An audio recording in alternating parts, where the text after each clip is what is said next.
Assalamualaikum warahmatullahi wabarakatuh. Halo teman-teman, kembali lagi dengan kelompok 3. Di sini kami akan menjelaskan tentang materi vintage, transformasi finansial menuju inklusi keuangan. Halo, perkenalkan, nama saya Evan Saputra dengan NIM 254110202-151. Di samping saya ada rekan saya.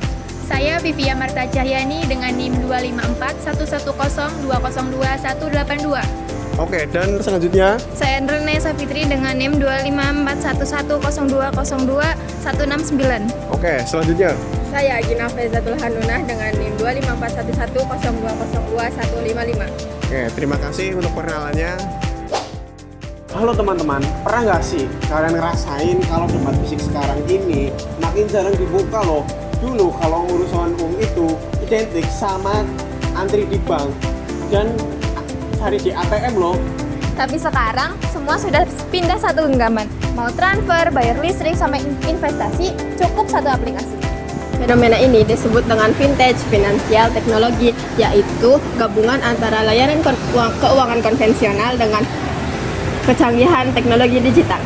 Nah, di video tugas kelompok kami kali ini, kami akan bedah tuntas mulai dari kategori, alur kerja, hingga sisi etika dalam menggunakan vintage. Ayo kita mulai sekarang. Ayo. Pertama kita bahas dasarnya dulu nih. Jadi vintage apa sih? Sini, aku kasih tahu nih. Jadi vintage adalah inovasi di sektor jasa keuangan yang memanfaatkan teknologi untuk meningkatkan efisiensi. Kenapa vintage bisa meledak sekarang? Karena vintage menjawab masalah aksesibilitas. Orang yang dulu nggak punya rekening bank sekarang memiliki akses keuangan hanya dengan memanfaatkan smartphone-nya dan koneksi internet saja.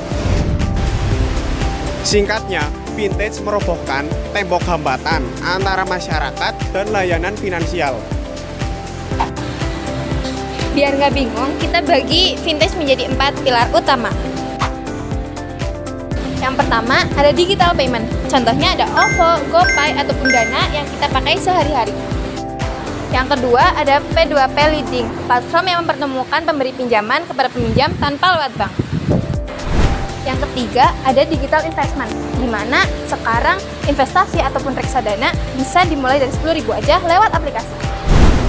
Yang keempat, ada crowdfunding, tempat kita berdonasi atau patungan modal secara transparan. Jadi, vintage itu sangat luas dan mencakup semua aspek finansial kita. Gimana sih cara kerjanya? Rahasianya ada pada big data dan otomasi. Saat kalian daftar, ada proses namanya KYC, Know Your Customer. Kalian cukup upload foto KTP dan selfie, lalu sistem akan memverifikasi data kalian secara real time ke database kependudukan. Vintage juga menggunakan digital scoring untuk menilai kelayakan kredit kita berdasarkan jejak digital. Tapi ingat ya, keamanan adalah kunci dan pastikan semua aplikasi yang kalian gunakan sudah diawasi oleh OJK. Jangan pernah kalian berikan OTP kalian kepada siapapun karena itu adalah kunci akses pribadi kalian. Di satu sisi, vintage memberikan dampak positif dengan mendorong inklusi keuangan. Nah, saat ini pelaku UMKM dapat dengan mudah menggunakan kris sebagai alat pembayaran serta memperoleh akses permodalan yang sebelumnya cukup sulit.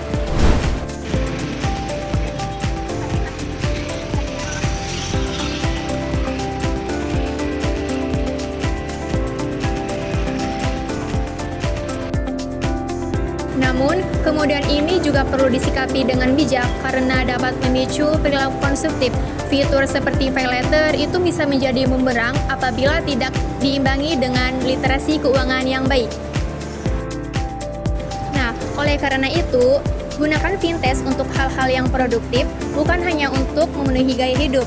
Think before you click, bedakan mana kebutuhan dan keinginan sebelum bertransaksi. Nah, kita sudah mendengar penjelasan yang menarik tadi nih. Tapi bagaimana nasib bank yang lain? Apakah vintage jadi ancaman buat mereka? Bukan ancaman kan, tapi memicu persaingan sehat, di mana bank-bank besar sekarang terpacu berinovasi digital agar lebih efisien. Betul, implikasinya konsumen punya lebih banyak pilihan layanan yang lebih murah dan cepat. Semua kini berlomba untuk memberikan solusi keuangan yang terbaik. Oke, terakhir, satu pesan penutup. Inovatif tapi tetap teliti. Praktis asal terdaftar OJK. Gunakan untuk investasi, bukan sekedar gengsi. Oke, kesimpulannya fintech adalah alat yang luar biasa untuk masa depan kita jika digunakan dengan baik serta dengan tanggung jawab.